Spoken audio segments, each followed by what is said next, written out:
Même le marabout, avant de faire ses incantations, ses invocations, il prononce le nom de son Dieu. Donc, il invoque le nom de son Dieu. Il ne peut pas seulement invoquer le nom d'un Dieu vaguement.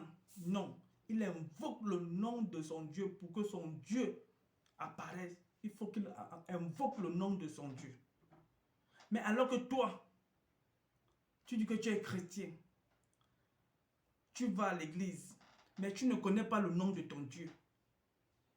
10 ans, 15 ans, 20 ans, 30 ans dans la religion chrétienne, tu ne connais pas le nom de ton Dieu. Tu appelles encore Jéhovah, Yahweh, Éternel, Alpha, Oméga.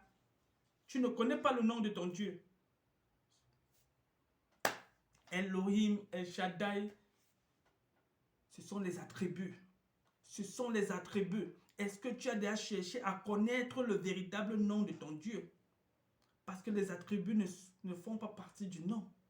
On peut t'appeler grand maître, on peut t'appeler grand footballeur, on peut t'appeler ceci, on peut t'appeler cousin, on peut t'appeler oncle, on peut t'appeler tonton, on peut t'appeler ceci. Est-ce que c'est ton véritable nom? Il faut que tu cherches comment s'appelle-t-il ton Dieu. Comment s'appelle-t-il ton Dieu? C'est le plus important dans la foi, car c'est le véritable péché là-bas. Quand Jésus dit, tous les péchés vous seront pardonnés, mais celui qui blasphémera contre le Saint-Esprit sera un péché éternel. Un Jean répète ça en disant, il dit, je vous demande de prier pour des péchés qui ne mènent pas à la mort. Mais le péché qui mène à la mort, ne priez pas pour ça, parce que là-bas, il n'y a pas de délivrance. Et le péché qui mène à la mort, mon frère, c'est tout simplement de ne pas connaître qui est ton Dieu. Parce que si tu ne connais pas qui est ton Dieu, c'est ce qui t'amène à la mort. Tu navigues en vain.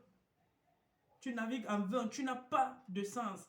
Tu ne connais pas le véritable Dieu. Même le marabout connaît son Dieu. Mais toi, tu invoques Dieu, tu ne connais pas son nom. Dieu n'est pas un nom. Et je veux que tu dois chercher à connaître comment est le véritable. Quel est le nom de ton Dieu? Il faut que tu le cherches et tu dois le mettre en commentaire. Quel est le nom de notre Dieu? Celui qui va trouver cela, celui qui va mettre en commentaire le nom de Dieu vivant, il va voir ce qui va se passer dans sa vie. Si tu trouves et tu as la révélation de ton Dieu chrétien, je te le dis et je le prophétise encore maintenant en te disant, toute maladie qui peut être en toi, à l'instant que tu vas avoir cette révélation, tu seras délivré et guéri dans les minutes qui suivent par le nom de notre Sauveur Seigneur Jésus-Christ.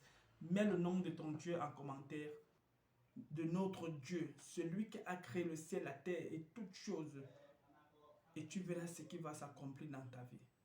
Crois à cette promesse.